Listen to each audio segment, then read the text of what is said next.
Vous savez,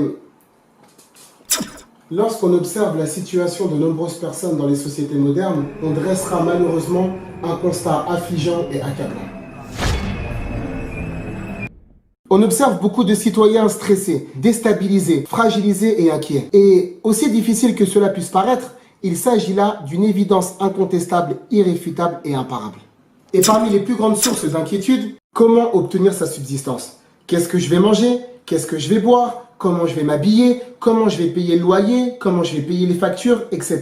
À l'échelle individuelle, cette inquiétude, voire même cette obsession, provoque chez l'individu un sentiment de crainte perpétuelle, entraînant des périodes de stress, de tension et de nervosité nécessitant prise de médicaments, consultations psychologiques et thérapies en tout genre. Et à l'échelle collective, ceci est source d'une tension ambiante, source d'un climat houleux et hostile à l'intérieur de nos foyers. Parce que la recherche de la subsistance, c'est une des causes d'angoisse les plus impactantes et destructrices dans les sociétés occidentales, qui, au passage, sont les sociétés les plus modernes et les plus développées, parenthèse refermée. Et finalement, lorsque tu dresses un bilan de ta vie, tu te rends compte que tu travailles souvent pour les autres. Soit un patron, soit pour t'occuper des gens de ta famille. Puis tu vas mourir en laissant tes biens à d'autres que toi, qui les céderont encore à d'autres qu'eux, etc. jusqu'à la fin des temps. Mais pour toi, finalement, sincèrement, concrètement et objectivement, le but de ta vie, c'est quoi? Réveille-toi, prends conscience. Tu sais pourquoi? Tout simplement parce que tu es en train de vivre comme si tu n'allais jamais mourir et tu vas mourir comme si tu n'avais jamais vécu. Seulement, cette préoccupation-là, une fois qu'elle n'est pas gérée correctement, une fois qu'elle n'est pas maîtrisée parfaitement, elle risque d'engendrer de dramatiques et de fâcheuses conséquences. Qu'est-ce qui a plongé autant de gens dans le stress? L'inquiétude et l'appréhension, la crainte pour la subsistance. Qu'est-ce qui pousse des femmes à avorter? La peur de ne pas pouvoir assumer leur bébé? Et ça, c'est quoi? La crainte pour la subsistance. Qu'est-ce qui freine un nombre incalculable de mariages ou de naissances? La crainte pour la subsistance. Qu'est-ce qui déchaîne les manifestations? Les rassemblements entachés de violence, de vols et de débordements en tout genre. La demande de retraite, augmentation des salaires, la crainte pour la subsistance. Qu'est-ce qui pousse certains de nos petits frères à dealer dans les quartiers? Payer le loyer, les factures, la maman qui n'a plus d'argent, les petits frères en bas âge, la crainte pour la subsistance. Savoir qu'Allah se charge de ta subsistance, qu'il sait de quoi tu as besoin et qu'il est en mesure de te le fournir. Ça, si tu le déposes dans ton cœur et que tu l'enracines dans ton fort intérieur, crois-moi que ta vie va enfin changer. Et c'est ça la véritable différence entre ceux qui ont la foi et ceux qui ne l'ont pas. Parce que tu sais, en réalité, même si les religieux, on nous a souvent critiqués, on s'est souvent moqué de nous, on nous a souvent pris en dérision, en sarcasme, en moquerie, eh bien nous, au moins, alhamdoulilah, on a une base. On a une conviction, on a une certitude, on a une garantie, on a une assurance. Et c'est ça justement qui va nous aider à rester debout lorsque les autres vont s'effondrer. Et c'est ça qui va garder nos cœurs et nos âmes en vie alors que les cœurs et les âmes et les consciences des autres sont déjà morts depuis bien longtemps. Et c'est ça justement que beaucoup d'athées nous reprochent.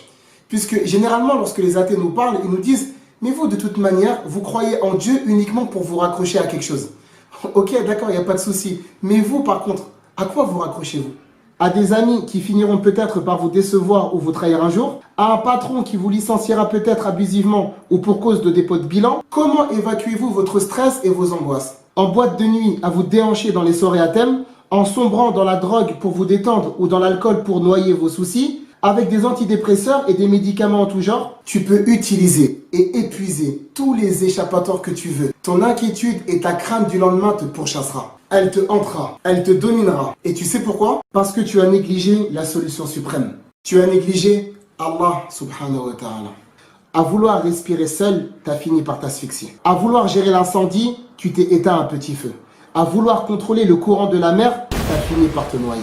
Et en vérité, la clé en or qui ouvre toutes les portes, la solution ultime et finale qui va justement effacer, supprimer et détruire l'ensemble de tes angoisses, l'ensemble de ton pessimisme, de ton fatalisme, l'angoisse, le stress, etc.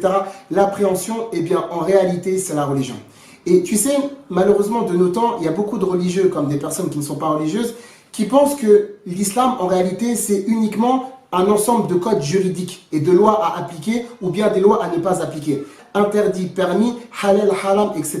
Alors qu'en réalité, l'islam, la religion musulmane, eh bien c'est un aspect qui est beaucoup plus profond. C'est un aspect qui est beaucoup plus spirituel. C'est un aspect justement qui va toucher, qui va régler, réguler, contrôler l'aspect justement de l'âme, la spiritualité et la profondeur de l'esprit. Et c'est la raison pour laquelle justement, une fois que tu es conscient, une fois que tu as cru, une fois que tu es convaincu, une fois que tu es persuadé qu'Allah subhanahu wa ta'ala gère, contrôle, administre, dirige et contrôle tout. À partir de ce moment-là, eh bien toi, tu vas lui laisser justement la décision finale. Et une fois justement que tu auras compris ce cheminement-là, eh bien c'est ça justement qui va te permettre d'être à nouveau apaisé. Tu vas être tranquille, tu vas être rassuré. Pour quelle raison? Tout simplement parce que dorénavant, tu sais que si Allah subhanahu wa ta'ala ne t'a pas donné quelque chose, eh bien en réalité, il y a un bien pour toi derrière cela. Ça veut dire que soit c'était peut-être pas le bon moment, ou peut-être que tu n'as pas fait les causes nécessaires et suffisantes pour obtenir ce bien-là, ou bien encore autre chose. Sache que si Allah ne t'a pas donné un élément, un objet ou autre, eh bien sache que peut-être qu'Allah subhanahu wa ta'ala t'a privé d'une chose pour te donner quelque chose qui est meilleur, en mérite, en rang, en valeur, etc. Et c'est cette mentalité, c'est cet état d'esprit qui va te permettre de positiver. C'est cet état d'esprit qui va te permettre de relativiser. Et à terme, c'est cet état d'esprit, c'est cette religiosité qui va te permettre de vivre une vie apaisée, tranquille, sereine et calme. Et c'est ça le véritable manque qu'il y a dans ton quotidien.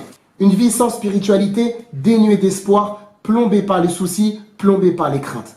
Et la solution, l'échappatoire, c'est Allah subhanahu wa ta'ala. Combien de personnes riches avouent et reconnaissent que leur vie était une souffrance permanente? Et le seul moyen qui leur a permis de sortir de leur labyrinthe émotionnel, c'est la religion, c'est l'islam.